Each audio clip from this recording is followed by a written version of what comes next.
بسم الله الرحمن الرحيم. إن الحمد لله نحمده ونستعينه ونستغفره ونعوذ بالله من شرور أنفسنا ومن سيئات أعمالنا. من يهده الله فهو المهتدي ومن يضلل فلن تجد له وليا مرشدا. وأشهد أن لا إله إلا الله وحده لا شريك له وأشهد أن محمدا عبده ورسوله. يا أيها الذين آمنوا اتقوا الله حق تقاته ولا تموتن إلا وأنتم مسلمون. يا أيها الناس اتقوا ربكم الذي خلقكم من نفس واحدة وخلق منها زوجها وبث منهما رجالا كثيرا ونساء واتقوا الله الذي تساءلون به والأرحام إن الله كان عليكم رقيبا. يا أيها الذين آمنوا اتقوا الله وقولوا قولا سديدا يصلح لكم أعمالكم ويغفر لكم ذنوبكم ومن يطع الله ورسوله فقد فاز فوزا عظيما. أيها الأحبة، فإن أصدق الحديث كتاب الله وخير الهدي هدي محمد صلى الله عليه وسلم وشر الأمور محدثاتها فإن كل محدثة بدعة وكل بدعة ضلالة وكل ضلالة في النار. اللهم إنا نعوذ بك من البدع ومن النار. أحبة، بعدكم محمد الله سبحانه وتعالى na kumtakia sala na salamu kipenzi wa umma Muhammadin sallallahu alayhi wasallam. Kwanza kabisa hatuna budi kumshukuru Allah subhanahu wa ta'ala kwa mapenzi yake makubwa kutuwezesha kuiswali swala hii ya magharibi tena kwa jamaa. Kwa hakika hii ni neema kubwa miongoni mwa neema ambazo tumeneemeshwa na Allah subhanahu wa ta'ala. Kuna wengi ambao hawajaona umuhimu kazi zao, kuacha mapumziko yao, wakaja kumwabudu Allah subhanahu wa ta'ala, wakaona mapumziko yao ni bora kuliko swala, wakaona kazi zao ni bora kuliko swala. Lakini wewe umeona swala ni bora kuliko kila kitu, ukaja kwa ajili ya kumwabudu Allah subhanahu wa ta'ala. Kwa hakika hii ni neema, na kwa neema hii Muislamu unatakiwa kumshukuru Allah subhanahu wa ta'ala. Kuna wengi pia ambao walikuwa wameweka nia ya kwamba watakuja kuiswali swala hii ya magharibi, lakini wakapata dharura za kisheria. Kuna ambao wamekuwa ni wagonjwa na huenda mida hii wanakimbizwa hospitalini au tayari wameshafikishwa hospitalini kwa ajili ya kutafuta matibabu, lakini alikuwa na nia ya kuiswali swala ya magharibi tena kwa jamaa. Lakini kuna ambao waliweka nia pia, lakini tayari wameshaelekea kwa Allah subhanahu wa ta'ala, wameshafariki. Watu wanajiandaa kwa ajili ya kuwazika, watu wanajiandaa na maziko. Kwa hiyo Allah kutujalia kuidhiriki swala hii ya magharibi, kwa hakika hii ni neema, na kwa neema hii kwa hakika tunatakiwa kumshukuru Allah subhanahu wa ta'ala. Lakini pili, hatuna budi kumshukuru Allah kwa kutujalia pia kubaki katika kikao cha kheri, kikao cha kujifunza dini ya Allah, kikao cha kusikiliza maneno ya dini, jambo ambalo huwa ni gumu sana katika nafsi, yani mtu kutenga muda wake kwamba nakwenda msikitini kwa ajili ya kumwabudu Allah na kisha baada ya ibada nitakaa kwa ajili ya kusikiliza darsa. Wallahi jambo hili ni gumu sana. Nafsi huwa haipendi. Nafsi inaweza kukaa katika vikao ambavyo havina maana, vikao ambavyo wakati mwingine mtu anapata madhambi, lakini nafsi ndio inaona burudani, nafsi ndio inatulia, nafsi inafurahi. Lakini kukaa katika vikao kama hivi, nafsi inakuwa ni ngumu kupita maelezo. Lakini pia vikao vya kheri kama hivi vinapigwa vita na shaitani.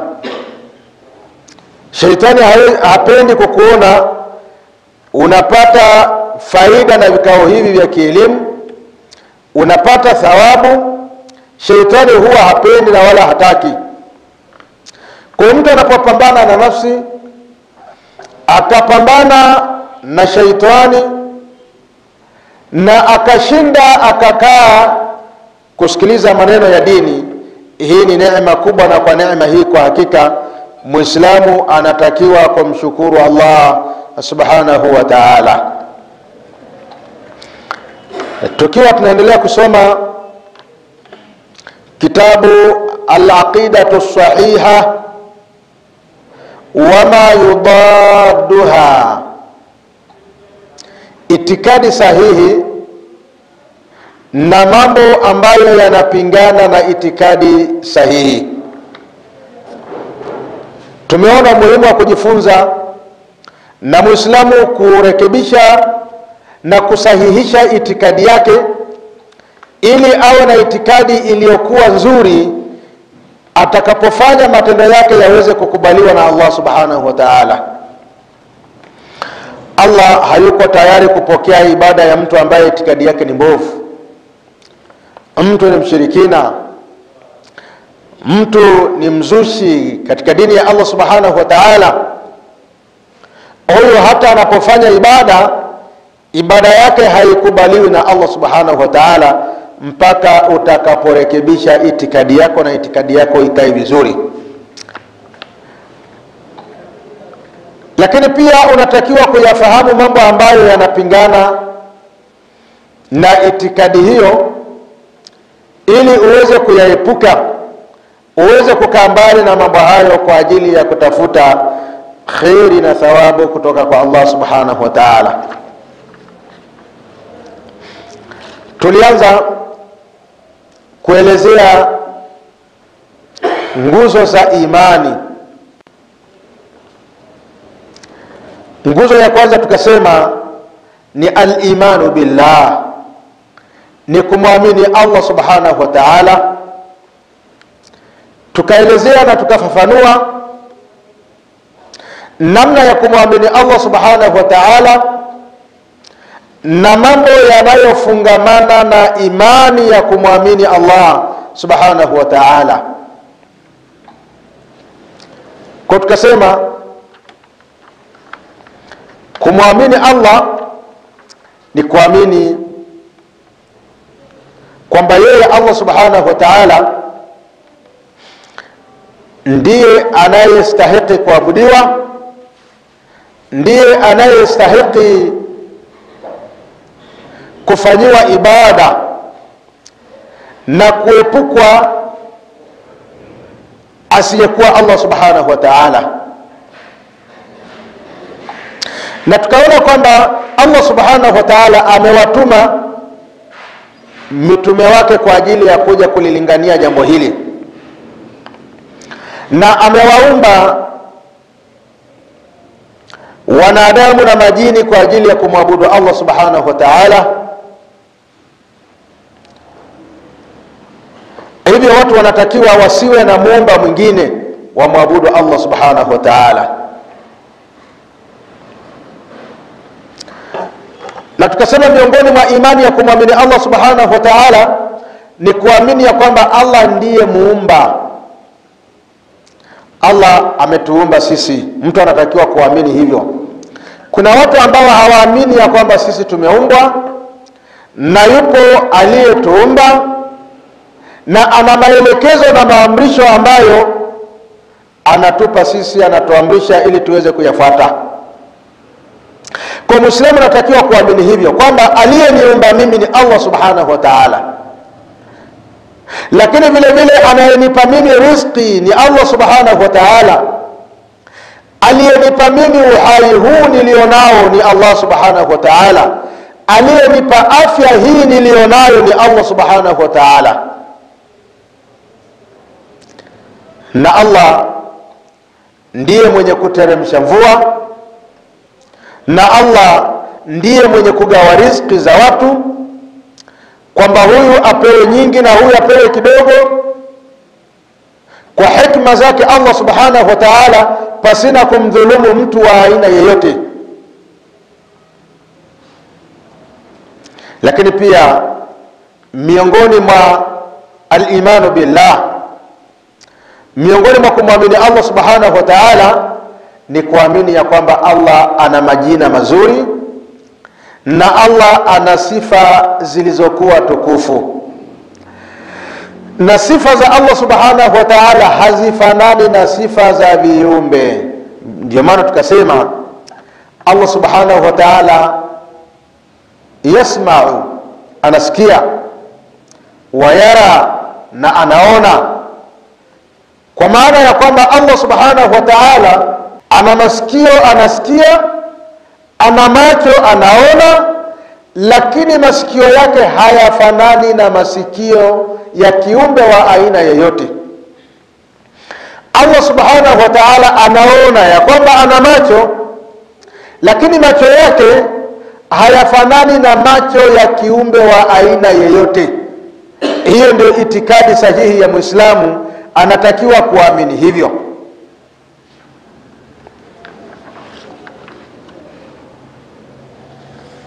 Tukaona aqwalul ulama,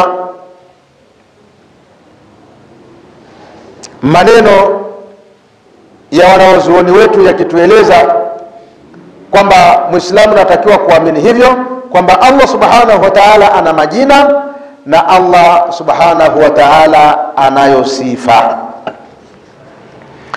Leo tutaingia nguzo ya pili ya imani, nayo ni al-imanu bil malaika, ni kuamini ya kwamba Allah ana viumbe wanaoitwa malaika. Muislamu anatakiwa kuamini hivyo, kwamba Allah subhanahu wa ta'ala ana viumbe wanaoitwa malaika, na hao ni viumbe wa Allah subhanahu wa ta'ala. Yatadhammanu al-imanu bihim, inakusanya imani ya kuamini malaika ijmalan wa tafsilan, kuamini ya kwamba Allah ameumba malaika na kwamba hao malaika ni viumbe wa Allah subhanahu wa ta'ala kiujumla, yani wa tafsilan, na kuamini Allah subhanahu wa ta'ala ana viumbe wanaoitwa malaika, kuamini pale panapokuwa kuna ufafanuzi na maelezo. Yani kuamini ya kwamba Allah subhanahu wa ta'ala ameumba malaika, na malaika hao, kila malaika amepewa kazi na Allah subhanahu wa ta'ala. Kila malaika amepewa kazi na Allah subhanahu wa ta'ala. Fayu'minu almuslimu, Muislamu anatakiwa kuamini bi anna lillahi malaika, kwamba Allah subhanahu wa ta'ala ana malaika, khalaqahum li ta'atihi, amewaumba kwa ajili ya kumtii Allah subhanahu wa ta'ala. Na kwa uhakika malaika ni watifu kwa Allah subhanahu wa ta'ala. kile walichoamrishwa na Allah wanakifanya. Wa wasafahum bi annahum ibadun mukramun, na Allah subhanahu wa ta'ala akawasifu na kuwaelezea ya kwamba malaika ni waja ambao wametukuzwa na Allah subhanahu wa ta'ala. La yasbiqunahu bilqawl, hawamtangulii Allah kwa maneno. Malaika ni viumbe ambao wana heshima na Allah subhanahu wa ta'ala, hawamtangulii Allah kwa maneno. Wahum bi amrihi ya'malun, na wao amri ya Allah subhanahu wa ta'ala wanaitekeleza.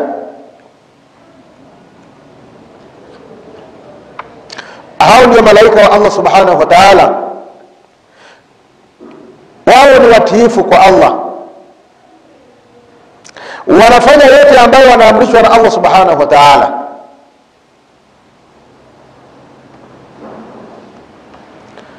Katika Qur'an Allah amewasifu kwamba malaika ni viumbe ambao hawamuasi Allah subhanahu wa ta'ala. Allah anasema la ya'suna Allah, malaika hawamuasi Allah subhanahu wa ta'ala katika yale ambayo amewaamrisha. Wa yaf'aluna ma yu'marun, na malaika wanayafanyia kazi yale ambayo wameamrishwa na Allah subhanahu wa ta'ala. Kwa kila jambo ambalo wameamrishwa na Allah hawaendi kinyume hata mara moja. Kila walichoelekezwa na Allah wanafanya hivyo hivyo bila kuzidisha wala bila kupunguza. Hao ndio malaika wa Allah subhanahu wa ta'ala. Kuna hadithi dhaif ambayo watu huwa wanaitumia kwenye kumsomea talaqin mtu aliyekufa. Baada ya kumalizika kuzika, anakaa shekhe pale kaburini, anaanza kumuelekeza marehemu. Anamwambia al'ana yatika almalakani alkarimani almuwakalani, hivi sasa watakujia malaika wawili watukufu waliowakilishwa na Allah kukuuliza maswali. Watakapokujia na wakaanza kukuuliza maswali, hao malaika wasikutishe wala usiwaogope. Fa innahuma khalqun min khalqillah, hakika hao ni viumbe kama viumbe wa Allah subhanahu wa ta'ala. Wasikutishe, usiwaogope. Yani mwanadamu anamfundisha ubada marehemu, na kwamba hao malaika watakapokujia wala wasije wakakutisha,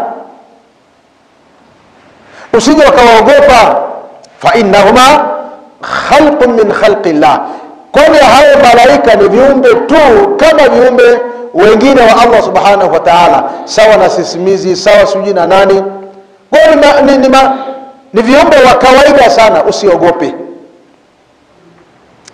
Mtume sallallahu alayhi wasallam anasema malaika wale wawili wanapomuuliza mwanadamu maswali, kwanza wanapokuja ukiwaangalia macho yao yanatisha, macho ya bluu. Wakikutazama namna hii lazima uingiwe na hofu, utaogopa. Na wanapokuuliza maswali, yani ile sauti yake ni kama radi, tafuta mahala pa kujificha. Sasa uko pale kaburini wanakuuliza maswali, sauti ni kama radi, alafu leo mwanadamu anakuambia kwamba hao malaika wasikutishe, usiwaogope, kwani hao ni viumbe tu kama viumbe wengine. Hivi kati ya shekhe na marehemu anayejua kwamba hao malaika wanatisha ni nani? Shekhe hata kuwaona hajawaona, hajawahi kukutana nao, lakini huyu marehemu yeye tayari ameshakutana nao, anawaona live, wako naye. Mwenye kuweza kuangalia na kuwasifia walivyo wanatisha au hawatishi ni marehemu au ni shekhe? Ni marehemu, kwa sababu yeye ndiye anawaona na yeye ndiye anayeulizwa maswali, na ile sauti kama radi hakuna anayesikia, hakuna jini anayesikia, hakuna mwanadamu anayesikia. Allah subhanahu wa ta'ala amelificha hilo kwa majini na wanadamu. Tungelisikia ile sauti yake, ingewezekana walioko hapo makaburini kabla hawajaondoka wakasikia ile sauti ya malaika wakimuuliza maiti, wanaweza wakazimia wote. Leo shekhe anamwambia marehemu kwamba hao malaika wasikutishe, hao ni viumbe tu kama viumbe wengine. Maneno haya si maneno ya sawa. Maneno haya ni maneno ya kumfundisha ubabe marehemu, ubabe ambao hautaweza kumsaidia kitu, atawaogopa tu. Hadithi hii inasema shekhe anapomsemesha maiti akamwambia hivyo, kisha anamwambia wa idha sa'alaka man rabbuka, watakapokuuliza nani mola wako, faqul rabbi Allah, sema mola wangu ni Allah. Wakikuuliza dini yako ni dini gani, sema dini yangu ni Uislamu. Wakikuuliza nabii wako ni nani, sema nabii wangu, mtume wangu ni Muhammad sallallahu alayhi wasallam. Sheikh anapomwambia maiti maneno hayo, hao malaika wawili wanashikana mikono, wanaambiana twende zetu. Huyu bwana tayari ameshaelekezwa, ameshafundishwa, ameshaambiwa, hamna haja tena ya kumuuliza. Yani malaika waache kazi ya Allah kwa sababu ya shekhe. Kwamba shekhe tayari ameshatoa somo, shekhe tayari ameshamfundisha maiti, kwa hiyo hamna haja tena ya kumuuliza maiti huyu. Yani hata kama mtu hana elimu atajua kwamba hadithi hii ni hadithi ya uongo, sio hadithi ya Mtume sallallahu alayhi wasallam. Qur'ani inasema la ya'suna Allah ma amarahum wa yaf'aluna ma yu'marun. Hawana tabia ya kumwasi Allah. Wameambiwa nendeni mkamuulize yule maiti, alafu waache kumuuliza maiti kwa sababu shekhe kamkumbusha na kamfundisha maiti. Hao sio malaika. Malaika hawana sifa hizo. Malaika wana sifa ya kutekeleza kile walichoamrishwa na Allah subhanahu wa ta'ala. Hawana sifa ya kwenda kinyume na maelekezo ya Allah subhanahu wa ta'ala. Kwa ndugu zangu katika imani, malaika ni viumbe ambao wanatisha. Muislamu anatakiwa ajiandae pale atakapokwenda kukutana na wale malaika ambao malaika hao ni wenye kuuliza maswali.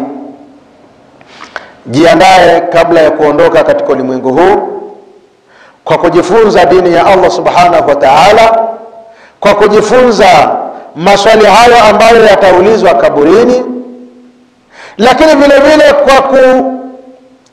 kwa kujisaidia na vitu ambavyo vitakusaidia kujibu maswali. Kuna baadhi ya mambo ambayo yatakusaidia kujibu maswali. La kwanza ni kuisoma Qur'ani ya Allah subhanahu wa ta'ala. Hata siku moja katika hutuba ya Ijumaa tulieleza katika msikiti huu kwamba Muislamu anatakiwa kujifunza Qur'ani ya Allah subhanahu wa ta'ala, kwani miongoni mwa yale yatakayomsaidia kujibu maswali kaburini ni Qur'ani ya Allah subhanahu wa ta'ala. atakapoulizwa mu'min wa sawasawa yale maswali na akaweza kuyajibu vizuri, kisha mwisho malaika wanamwambia ni kitu gani kilichokufahamisha, ni kitu gani kilichokusaidia wewe ukaweza kuyajibu maswali haya wakati watu wengine wanababaika, wakati watu wengine wanashindwa? Anasema qara'atu kitab Allah, nilikisoma kitabu cha Allah Qur'an, wa amantu bihi, na nikakiamini kwamba ni maneno ya Allah subhanahu wa ta'ala, wa saddaqtuhu, na nikayasadikisha hayo maneno ya Allah subhanahu wa ta'ala.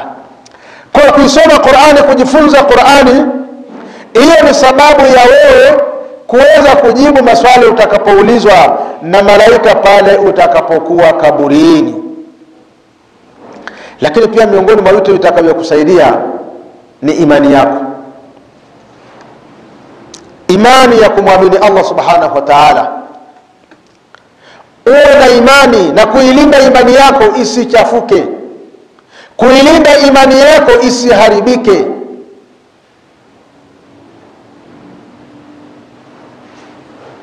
Allah subhanahu wa ta'ala anasema yuthabbitu alladhina amanu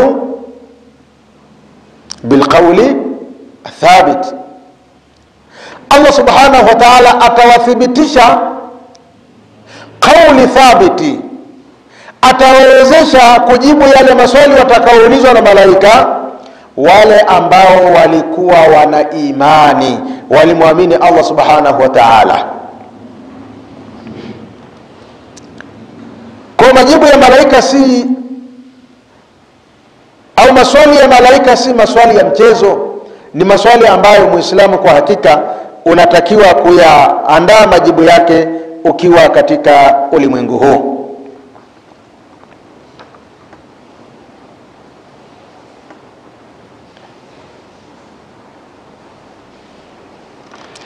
Allah subhanahu wa ta'ala anasema ya'lamu ma baina aydihim wa ma khalfahum, anajua yale ambayo yapo katika mikono yao au yako mbele yao, na anajua yale ambayo yako nyuma yao. Wala yashfa'una, na wala hawaombei kumwombea yoyote, illa liman irtada, isipokuwa yule atakayeridhiwa na Allah subhanahu wa ta'ala. Hao ni malaika wa Allah subhanahu wa ta'ala. Wahum asnafun kathira, na malaika wako wa aina nyingi. Minhum almuwakkaluna bihamli al-arsh, miongoni mwa hao malaika kuna ambao wamewakilishwa na Allah kuibeba arsh. Tangu wameumbwa na Allah subhanahu wa ta'ala, kazi yao kubwa ni kuibeba arshi ya Allah subhanahu wa ta'ala. Arshi ya Allah ndiko aliko Allah subhanahu wa ta'ala. Allah anasema Ar-Rahmanu 'ala al-'arshi istawa, Allah subhanahu wa ta'ala yuko juu ya arshi amelingana. Kwa ile arshi inabebwa na malaika wa Allah subhanahu wa ta'ala. Kwa hiyo ndio kazi yao waliopewa na Allah. Kwa kuna malaika ambao wamepewa kazi ya kuibeba arshi na Allah subhanahu wa ta'ala. Wa minhum khazanatul janna wan nar, na miongoni mwao kuna malaika ambao wao ni wafanyakazi wa peponi, wao ni walinzi wa pepo. Lakini pia kuna ambao ni walinzi wa moto wa Allah subhanahu wa ta'ala. Kazi yao ni hiyo tu, wao ndio wanaolinda moto na kuangalia, wao ndio wanaolinda pepo na kuiangalia. Kwa hiyo kuna malaika ambao wamewakilishwa na Allah kwa ajili ya kuilinda pepo, kwa ajili ya kuulinda moto. Wa minhum almuwakkaluna bihifdhi a'mali al-ibadi, miongoni mwao kuna ambao wamewakilishwa na Allah kulinda matendo ya waja. Unapofanya mema wanayaandika mema yako na kuyahifadhi, unapofanya mabaya wanayaandika mabaya yako na kuyahifadhi. Hakuna kitakachopotea katika matendo yetu. Yani siku ya kiyama utakwenda kushangaa mambo yaliyoandikwa na malaika wa Allah subhanahu wa ta'ala, yawe ni makubwa yawe ni madogo, yote yameandikwa. Kila unachokizungumza kimeandikwa, kila unachokifanya kinaandikwa. Hakuna kinachopita hivi hivi, kwamba umezungumza yameisha, umetukana yameisha, umemdhalilisha mtu yameisha. Si kweli. Yote ambayo tunayafanya kuna malaika ambao wamewakilishwa kuyaandika matendo yetu yote, wamewakilishwa kuandika maneno yetu yote. Kila utakachokifanya kinaandikwa na Allah subhanahu wa ta'ala. Umekaa hapa darasani, malaika wa Allah wanaandika, na wengine pia wamekaa wanasikiliza.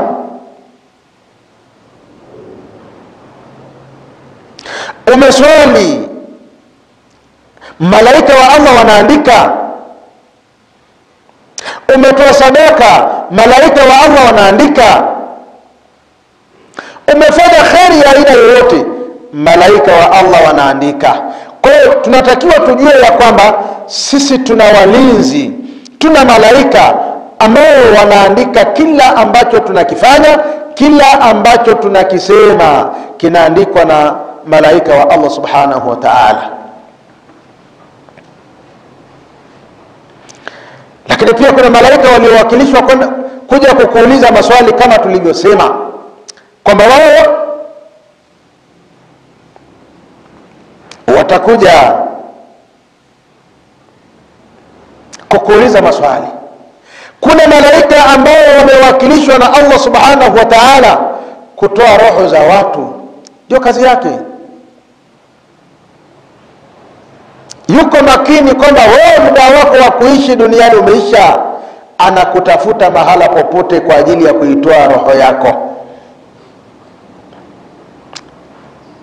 Unapofika wakati lazima utaondoka. Unapofika wakati lazima atatoa roho yako.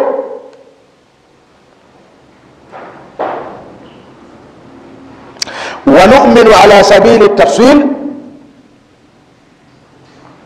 na tunaamini kwamba kuna malaika kwa njia ya ufafanuzi, kwa maelezo marefu.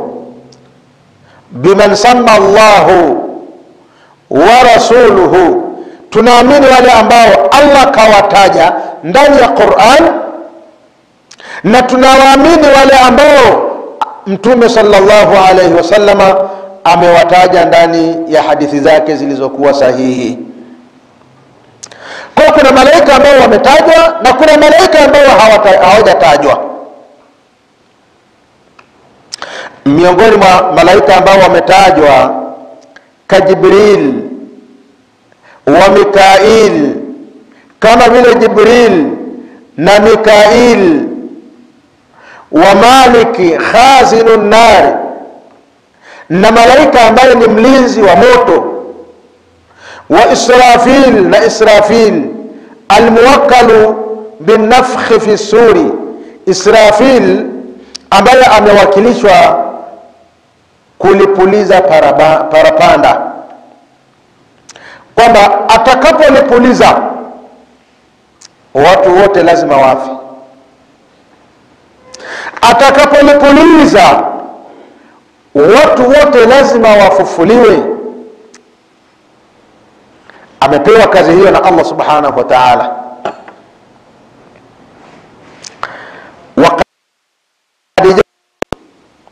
Na hakika umekuja utajo wake wa kutaja kwamba kuna viumbe wanaitwa malaika katika hadithi ambazo ni sahihi. Waqad thabata fi sahihi, na hakika imethibiti katika sahihi, anna Aisha, kutoka kwa Aisha radhiyallahu anha, anna an-nabiy sallallahu alayhi wasallam qala, hakika mtume sallallahu alayhi wasallam amesema, khuliqatil malaikatu min nur, malaika wameumbwa kwa nuru. Material yaliyotumika kuwaumba malaika wa Allah subhanahu wa ta'ala ni nuru. Wa khulqal jannu, na wameumbwa majini. Wa khulqal jannu, na wameumbwa majini min marijin min nari, kutokana na ulimi wa moto. Wa khuliqa Adam, na ameumbwa Adamu mimma waswafa lakum, kwa namna alivyokusifieni Allah subhanahu wa ta'ala kwamba mwanadamu kaumbwa kwa kitu gani. Akhrajahu Muslim fi sahihihi. Kwa katika hadithi hii Mtume sallallahu alayhi wasallam anatueleza ya kwamba malaika wameumbwa kwa nuru. Kwa hiyo mwanadamu anapokuuliza au mtu yeyote atakapokuuliza malaika wameumbwa kwa material gani, malaika wameumbwa kwa nuru. Majini wameumbwa kwa material gani, majini wameumbwa kwa moto. Mwanadamu ameumbwa kwa material gani, mwanadamu ameumbwa kwa udongo. Ndio maana Allah subhanahu wa ta'ala alipomuumba mwanadamu akawaamrisha malaika wamsujudie Adam. Malaika wakamsujudia isipokuwa Iblis, ambaye Iblisi ni katika majini. Yeye akagoma kwa kiburi alichokuwa nacho, akamwambia Allah subhanahu wa ta'ala, ana khairum minhu, mimi ni mbora kuliko huyu mwanadamu. Siwezi kumsujudia mwanadamu kwa sababu mwanadamu ni kiumbe dhaifu, kwa sababu mwanadamu ameumbwa kwa udongo. Mimi nimeumbwa kwa moto bwana, haiwezekani nikamsujudia mwanadamu. Aba wastakbara, alikataa na akafanya kiburi kikubwa kwamba yeye hayuko tayari kutekeleza amri ya Allah subhanahu wa ta'ala, hayuko tayari kumsujudia Adam, hata kama amri hiyo ni amri ya Allah subhanahu wa ta'ala. Ikawa ni sababu ya kulaaniwa kwa kukataa kutekeleza maelekezo na amri ya Allah subhanahu wa ta'ala. Kwa hiyo nguzo ya pili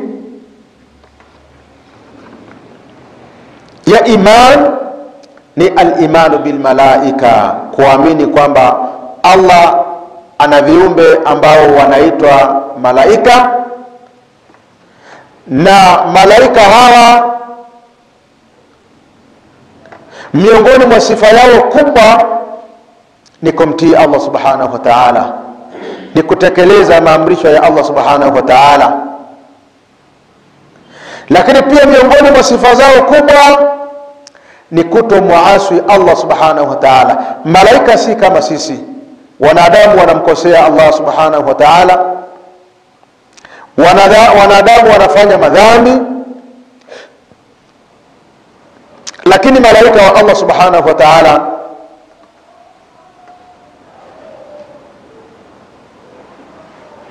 hawa mkosei Allah subhanahu wa ta'ala, na wanafanya kazi ambayo wamepewa na Allah subhanahu wa ta'ala. Lakini pia malaika wako aina nyingi. Kuna ambao wamewakilishwa kuibeba aishi, kuna ambao wamewakilishwa kulinda moto, kuna ambao wamewakilishwa kuilinda pepo, kuna ambao wamewakilishwa kuhifadhi matendo ya waja, kuna ambao wamewakilishwa kuwauliza maswali watu wakiwa makaburini, kuna ambao wamewakilishwa kupeleka mvua, kuna ambao wamewakilishwa kupeleka upepo, kuna ambao wamewakilishwa. Kwa wana kazi nyingi hao malaika wa Allah subhanahu wa ta'ala. Kuna ambao wamewakilishwa kututoa roho. Mwanadamu anatakiwa kuamini hivyo, Muislamu anatakiwa kuamini hivyo. Thalitha, nguzo ya tatu ya imani ni al-imanu bil kutubi, ni kuamini vitabu. Al-imanu bil kutubi ni kuamini vitabu. Yajibu al-imanu ijmalan, ni wajibu kuamini kwa ujumla, bi anna Allah subhanahu qad anzala kutuban, kwamba Allah subhanahu wa ta'ala ameteremsha vitabu ala anbiyaihi, kuwateremshia manabii wake, wa rusulihi, na kuwateremshia mitume wake. Vitabu hivyo ili vikafanya kazi gani? Libayani haqqihi wa da'wati ilayhi, kwa ajili ya kuibainisha haki yake Allah subhanahu wa ta'ala. Mitume wametumwa na Allah kwa ajili ya kuja kuibainisha haki, na mitume wametumwa na Allah kwa ajili ya kuja kuwalingania watu, kuwatoa watu katika giza na kuwaingiza katika nuru ya Uislamu. Kama qala ta'ala, kama alivyosema Allah subhanahu wa ta'ala, laqad arsalna rusulana bil bayinat, hakika tumetuma mitume wetu kwa ubainifu, kwamba waje katika ulimwengu huu kwa ajili ya kuwabainishia watu kwamba hili ni jambo jema na hili ni jambo baya.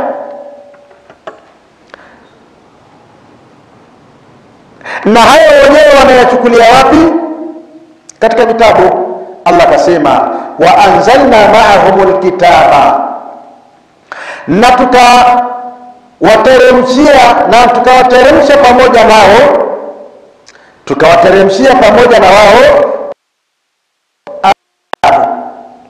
wal mizana, na mizani, liyaquma an-nasu bil qisti, ili watu waweze kusimama kwa uadilifu, ili watu wawe ni waadilifu, wajue ya kwamba chochote watakachokifanya watakwenda kukutana na mizani ya kupimia mema yao, sio mizani ya kupimia mazao, wala sio mizani ya kupimia bidhaa, mizani ya kukupimia mema yako.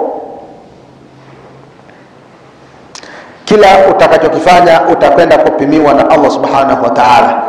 Kuna mizani, hakuna atakayedhulumiwa kwa kupitia mizani hiyo, hakuna atakayedhulumiwa, kila mmoja atapata haki yake kwa kupitia mizani hiyo ya Allah subhanahu wa ta'ala. Kwa hiyo Allah subhanahu wa ta'ala ameteremsha vitabu. Muislamu anatakiwa kuamini hivyo, kwamba Allah ameteremsha vitabu. Waqala ta'ala, na akasema Allah, kana an-nasu ummatan wahidatan, walikuwa watu ni umma mmoja. Faba'atha Allahu an-nabiyyin, Allah akatuma mitume, akatuma manabii, mubashirina, hali ya kuwa ni wenye kuwabashiria pepo, kwamba mkifanya mema, mkifanya mazuri, mtapata pepo kutoka kwa Allah subhanahu wa ta'ala. Wa mundhirina, na ni mwenye kuonya. Mitume wametuma kwa ajili ya kuja kuwaonya watu waache mabaya, waache maovu, waache madhambi. Alkitaba bilhaqqi, na akateremsha pamoja nao vitabu kwa haki, liyahkuma baina an-nas, ili aweze kuhukumu kati ya watu, fima ikhtalafu fihi, katika yale ambayo wamekhtalifiana ndani yake, katika yale ambayo wametofautiana. Kwa Allah subhanahu wa ta'ala ameteremsha vitabu kwetu sisi, na ameteremsha manabii na mitume kwa ajili ya kuja kutufundisha vitabu hivyo na kwa ajili ya kuja kututoa katika giza na kutuingiza katika nuru ya Uislamu. Wa nu'minu ala sabili tafsili bima sanna Allahu minha, na tunaamini kwa njia ya ufafanuzi vitabu ambavyo amevitaja Allah subhanahu wa ta'ala. Muislamu anatakiwa kuamini vile vitabu ambavyo Allah amevitaja. Minha, miongoni mwa vitabu ambavyo vimetajwa na Allah subhanahu wa ta'ala, kat-Taurati wal Injili, kama vile Taurati na Injili, waz-Zaburi wal Qur'an, na Zaburi na Qur'an. Taurati kapewa mtume gani? Taurati ni ya nani jamani? Taurati ni kitabu ambacho Allah amekiteremsha. Alikiteremsha, alimpa nabii gani? Daudi. Taurati ni ya Daudi. Injili ni ya nani? Isa. Injili ni ya Isa. Wa Zaburi, Zaburi liman?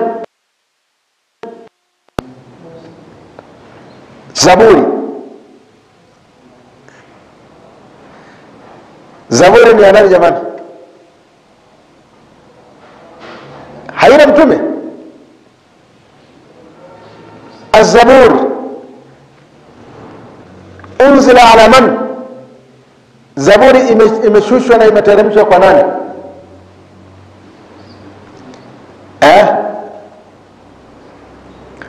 Musa tumesema ni Taurati, au Musa alishushiwa vitabu viwili?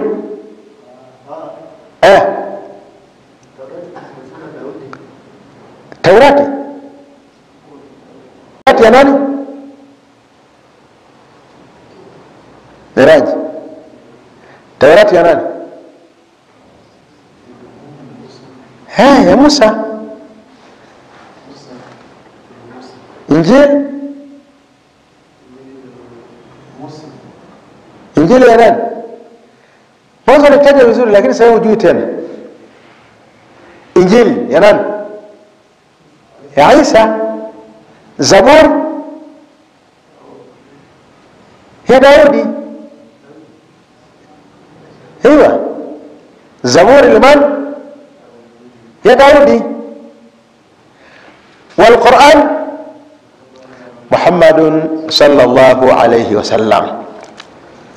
Kwa hivyo ndio vitabu vya Allah alivyovitaja. Sisi tunatakiwa kuviamini vitabu hivi kwamba ni vitabu vya Allah subhanahu wa ta'ala.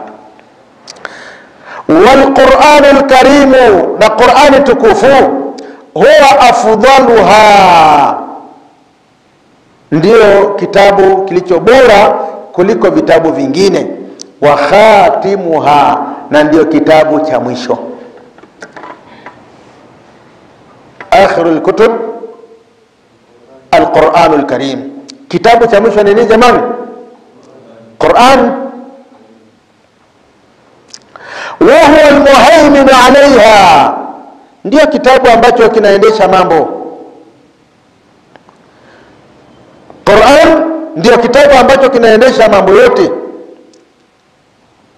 Wal musaddaq laha, na kitabu ndio na Qur'an ndio kitabu ambacho kimesadikishwa kwamba ni kitabu cha Allah subhanahu wa ta'ala. Wa huwa alladhi yajibu ala jami'i al-umma, nato ni kitabu ambacho ni wajibu kwa umma wote ittiba'uhu, kuifuata Qur'an. Watu wote wanatakiwa kufuata sheria ya Qur'an. Qur'an iliposhuka imefuta sheria zingine zote. Watu wote wanatakiwa wafuate Qur'ani ya Allah subhanahu wa ta'ala. Kwa hiyo ni wajibu. Sheikh Ibn Baz rahimahullah ta'ala anasema wa huwa alladhi Qur'ani nacho ni kitabu ambacho yajibu ala jami'il umma, ni wajibu kwa umma wote ittiba'uhu, kufanya nini? Kukifuata. Wa tahkimuhu,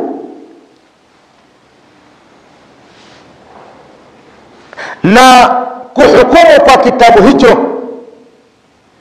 Watu wanatakiwa wahukumiane kwa kufuata Qur'ani ya Allah subhanahu wa ta'ala, maama sahhat bihi sunna, pamoja na kuhukumu na yale ambayo yamesihi kutoka kwa Mtume sallallahu alayhi wasallama. Lianna Allah subhanahu, kwa sababu Allah mtukufu, ba'atha rasulahu Muhammadan sallallahu alayhi wasallama, amemtuma mtume wake Muhammadin sallallahu alayhi wasallam, amemtuma rasulan, awe ni mjumbe, ila jamii thaqalaini, mjumbe wa vizito viwili. Yeye ndio viongozi, yeye ndio kiongozi wa vizito viwili. Tunakusudia nini? Majini na wanadamu. Kwa hiyo Muhammad ametumwa akiwa ni mtume wa majini, anatakiwa kuwaongoza majini, lakini vile vile ni mtume wa wanadamu, anatakiwa kuwaongoza wanadamu.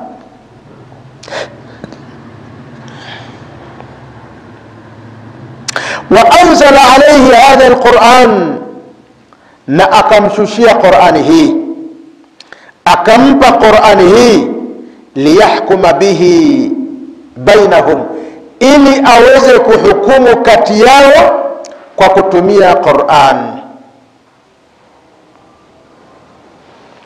Waja'alahu shifaan lima fi suduri, na Allah akajalia Qur'ani ni shifaa kwa yale yaliyomo katika vifua vyao. Qur'ani ni tiba, tiba ya kumtibu mtu akaachana na mambo ya kishirikina, tiba ya kumtibu mtu akaachana na unafiki, tiba ya kumtibu mtu akaachana na maasiya, tiba ya kumtibu mtu akaacha uvivu katika ibada, tiba ya kumtibu mtu kutokana na tiba ya kumtibu mtu kutokana na mashaitani wa kijini, tiba ya kumtibu mtu kutokana na kijicho, tiba ya kumtibu mtu kutokana na husuda, tiba ya kumtibu mtu kutokana na uchawi. Qur'ani ni tiba. Shida tuliyokuwa nayo sisi, hatuamini ya kwamba Qur'ani ni tiba. Leo unaweza kukuta Muislamu amehangaika, amezunguka kwa washirikina wote, anakwambia hakuna mahala mimi sijakanyaga, mpaka Sumbawanga nimekwenda, lakini sijafanikiwa, bado naumwa, bado mambo yangu ni mazito, ngoja nikajaribu na hata kusomewa Qur'an. Kwa hiyo kwenye Qur'ani anakuja kujaribu, hana imani, ngoja nikajaribu kwenye Qur'ani pia nione nitafanikiwa au sitofanikiwa. Kwa hiyo wakati anakuja kutafuta kusomewa, yeye anakuja kujaribu, haji kwa imani ya kwamba maneno haya ya Allah subhanahu wa ta'ala ni ponyo, maneno haya ya Allah subhanahu wa ta'ala ni shifaa. Haamini. Lakini kwa mtu atakayeamini kwamba Qur'ani hii ni shifaa, ni ponyo, anaposomewa atapona. Sasa hapa mtu anaweza akawa anabadilisha wasomaji, na hili pia ni kosa.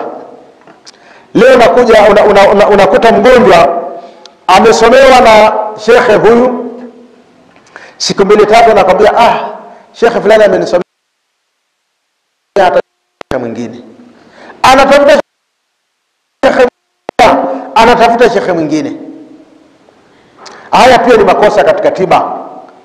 Unapohitaji tiba kwa shekhe, umemwamini kwamba anaweza akakusomea Qur'an, hebu tulia kwake, hata kama ni mwezi mzima, hata kama ni miezi miwili, hata kama ni miezi mitatu, tulia kwake, somea Qur'ani ya Allah subhanahu wa ta'ala, usijaribu jaribu, usihamehame.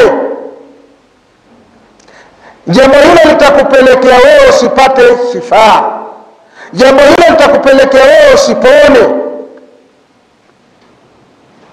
kwa sababu wewe tabia yako ni kujaribu jaribu na wala sio kutafuta tiba.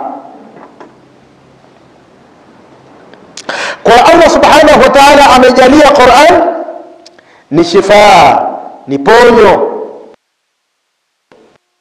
lima fi suduri, kwa yale yaliyomo katika nyoyo, watibyanan likulli shay'in, na ni yenye kuweka wazi kila kitu, inapambanua kila kitu. Wa hudan, na Qur'ani ni mwongozo. Wa rahmatan, na Qur'ani ni rahma. Lilmu'minina, kwa waumini. Kama qala ta'ala, kama alivyosema Allah subhanahu wa ta'ala, wa hadha kitabun, na hiki ni kitabu, anzalnahu mubarakun, tumekiteremsha kikiwa kimebarikiwa, kina baraka. Fattabi'uhu, ifateni Qur'an. Wattaqu, na muogopeni Allah subhanahu wa ta'ala, la'allakum turhamun, ili muweze kuhurumiwa na Allah subhanahu wa ta'ala. Waqala subhanahu, na amesema Allah subhanahu wa ta'ala, wanazzalna alayka alkitaba, na tumeteremsha kwako wewe kitabu, tibyanan likulli shay'in, chenye kubainisha kila jambo. Wa hudan, na ni mwongozo. Wa rahmatan, na ni rahma. Wa bushra, na ni bishara. Lilmuslimina, kwa Waislamu.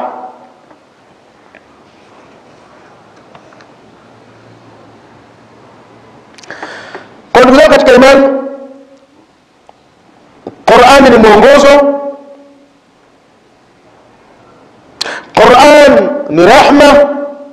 Lakini kwa watu gani? Lilmu'minina au lilmuslimina, kwa Waislamu. Waqala ta'ala, na amesema Allah, qul ya ayuhan nasu, sema enyi watu, inni rasulullahi ilaikum jamia, hakika mimi ni mtume wa Allah kwenu nyinyi nyote. Hapa Allah hajasema qul, sema ewe Muhammad, ya ayuhal mu'minuna, enyi waumini.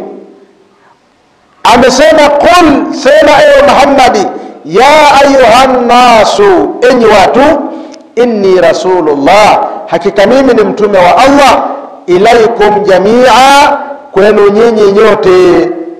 Alladhi lahu, Allah ambaye ni wake yeye mulku samawati wal ardi, ni wake yeye ufalme wa mbingu na ardhi. La ilaha illa huwa, hapana mola apasaye kuabudiwa kwa haki isipokuwa ni yeye. Yuhyi wa yumit, yeye ndiye mwenye kuhuisha na yeye ndiye mwenye kufiisha. Faaminu billah, muaminini Allah subhanahu wa ta'ala. Wa rasulihi, na muaminini mtume wake.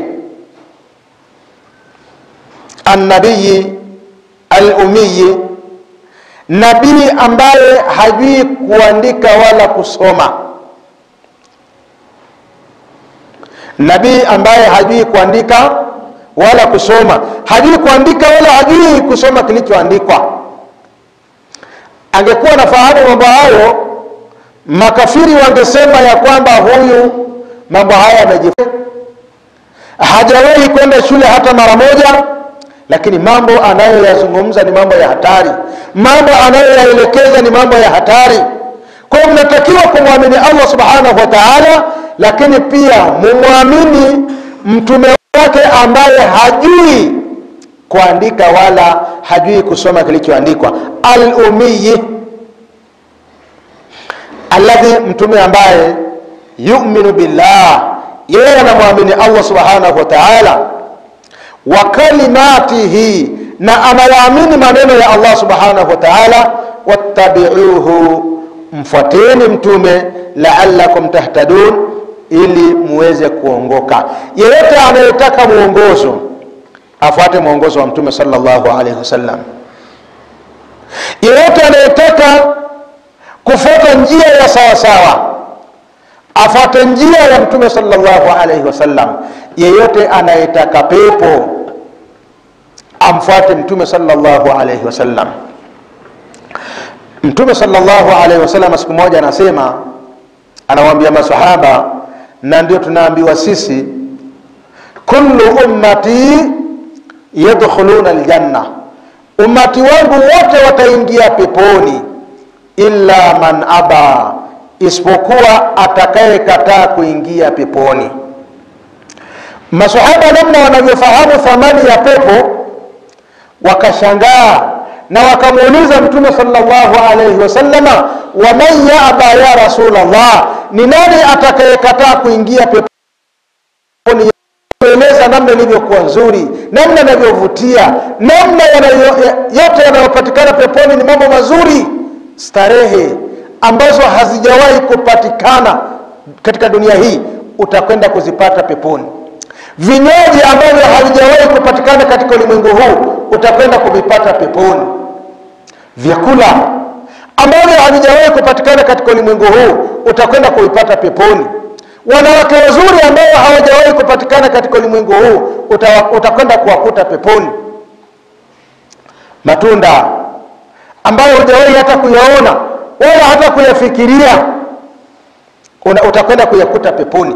Pepo hii ambayo imekusanya vitu vizuri namna hiyo, ni nani atakayekataa kuingia katika pepo ya Rasulullah?